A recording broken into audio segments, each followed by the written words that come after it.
43,52,714 மடிக்கணினி வழங்க வரலாறு இந்தியாவுடைய தமிழ்நாட்டில் மட்டும். இன்றைக்கு வளர்ந்து வருகிற விஞ்ஞான உலகத்தை தெரிந்து கொள்வதற்கு, இன்றைக்கு இருக்கிற செய்திகளை புரிந்து கொள்வதற்காக இந்த இளைய சமுதாயத்தில் இருக்கிற குழந்தைகள் அதுவும் கிராமப்புறங்களிலே அடித்தட்டில் வாழ்ந்து கொண்டிருக்கிற மக்களுடைய நடுத்தர குடும்பமாக மாற்றுவதற்கு கல்வியால் ஒன்று மட்டும்தான் முடியும் என்ற சிந்தனை ஓட்டத்தின் அடிப்படையிலே தான் இந்த மடிக்கணினி வழங்குகிற வரலாற்றை படைத்தான். ஆனால் இன்னைக்கு சொல்லியிருக்காங்க 20 லட்சம் மடிக்கணினி வழங்குவோம், 2000 கோடி ஒதுக்கி இருக்கிறோம். இது ஒதுக்குறதுக்கு அப்புறம் எப்போ வழங்க போய் அடுத்தாச்சு நாங்கள் வந்து இது பிரான்ஸ்லயே ஓடி பணத்தை ஒதுக்கினா 3 மாசம் ஆகுது. டிபார்ட்மெண்ட் வேற 3 மாசத்துக்கு அப்புறம் இந்த டிபார்ட்மெண்ட் டெண்டர் வைப்பான். அதுக்கு 6 மாசம் டைம் கொடுத்து அப்புறம் போர்ட் ஆஃப் காலேஜ் எலெக்ஷன் வந்து எந்த வேலையும் செய்ய முடியாது. இப்போ பிப்ரவரி இன்று அவர் செய்திருப்பது என்ன என்று சொன்னால், திருப்பதிக்கு பொங்கல் வாங்கி வாருங்கள், இட்டுக் கொண்டு நெத்தியே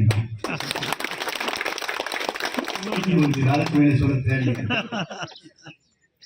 இதெல்லாம் எதற்காக நான் சொல்கிறேன் சொன்னால், ஒரு திட்டத்தை கொண்டு வரும்போது மனிதநேயத்தோடு ஆண்டுதோறும் கொண்டு வர வேண்டும்.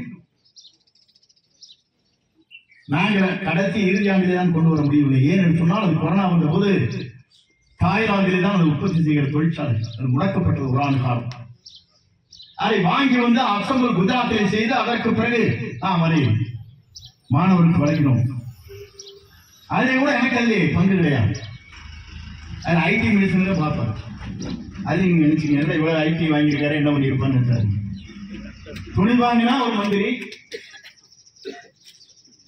லேப்டாப் வாங்கின ஒரு மந்திரி, சைக்கிள் வாங்கின ஒரு மந்திரி, தைச்சு கொடுத்த ஒரு மந்திரி, கட்டணம் கட்டின ஒரு மந்திரி, டெக்ஸ்ட் புக் கார்பரேஷனா ஒரு வாரிய தலைவர் எல்லாம் வாங்கி கொடுக்க வேற. அது பெரிய வேலை. அது கரெக்டா ப்ராப்பரா போகுதுன்னு பாக்குற வேலை. இந்த மேனேஜர் போன தோட்டத்தில் அது மாதிரி ஏன்னா ஆண்டா வந்தாச்சா ஏன் சொல்லுகிறேன் சொன்னா